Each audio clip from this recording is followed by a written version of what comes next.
Adilabad railway under bridge పనులు అటకెక్కాయి. ప్రజలు ఇబ్బందులు పడుతున్నా పట్టించుకోని ఎమ్మెల్యే, ఎంపీ 2 రోజుల్లో పనులు ప్రారంభించకపోతే ప్రజలందరితో కలిసి ధర్నా చేస్తామంటున్న జోగురామన్న.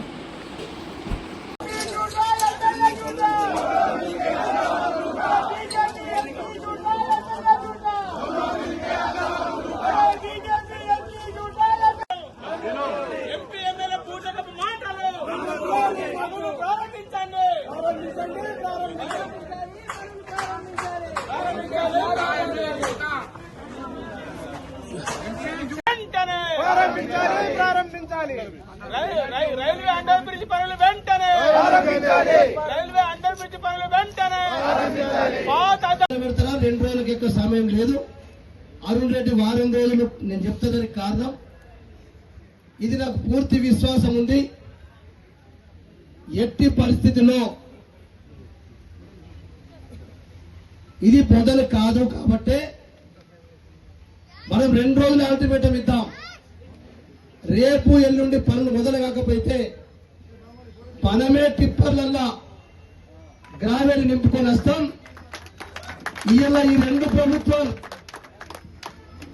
కేంద్రంలో భారతీయ జనతా పార్టీ ప్రభుత్వం, రాష్ట్రంలో కాంగ్రెస్ ప్రభుత్వం. నేను వాళ్ళకు కూడా అప్పీల్ చేస్తున్నా, ఉన్నటువంటి లీడర్లకు ఉండొచ్చు, లీడర్ల స్వార్థం ఉండొచ్చు, కానీ ఇక్కడ ఉండేటువంటి 13 వార్డులకు సంబంధించినటువంటి ప్రజలు, అన్ని పార్టీల ప్రజలు ఉన్నారు, అన్ని పార్టీల కార్యకర్తలు ఉన్నారు, 2 పార్టీలకు సంబంధించినటువంటి నాయకులు కూడా వాళ్ళ ఎజెండాలు ఉండొచ్చు, వాళ్ళ సిద్ధాంతాలు ఉండొచ్చు, కానీ ప్రజల కొరకు వాళ్ళు కూడా ఉన్నారు.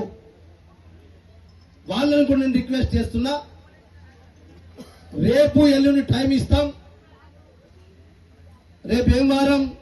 మంగళవారం, బుధవారం చూసి గురువారం రోజు మనం అందరం ఇంతకంటే పెద్ద మొత్తంలో వచ్చి మనమే ఇక్కడ ఈ బొంద తవ్వింది కూర్చున్నాం. నేను ముందుంటా. నా మీద ఏ కేసులు పెట్టినా, రైల్వే అంటే సెంట్రల్ గవర్నమెంట్ కావచ్చు, రైల్వే కోర్టులో కేసులు అయితే నెలల కొద్ది జైల్లో ఉండొచ్చు, కానీ దానికి ఆదిలాబాద్ ప్రజానికం కొరకు ఈ 13 वार्डले కాదు, ఇప్పుడు చెప్పిన वासिम महाराष्ट्र से आ रहे, ये पूरा गांव के इधर के तामसी, भीमपुर, तरमणु के लोग आ रहे, మరి మహారాష్ట్ర నుంచి వస్తున్నారు. ఇన్ని వందల మందికి, వేల మందికి, లక్షల మందికి ఇబ్బంది అవుతుంది. కాబట్టి ఖచ్చితంగా ఈ పని మనం చేయవలసిందే. ఇది మనం చేయకపోతే ఎప్పటికీ ఇది ప్రజలకు చాలా ఇబ్బందులు అవుతాయి. నేను మా లక్ష్మణ్ వాడికి వెళ్ళినప్పుడు ఎలక్షన్ ప్రచారం చేస్తే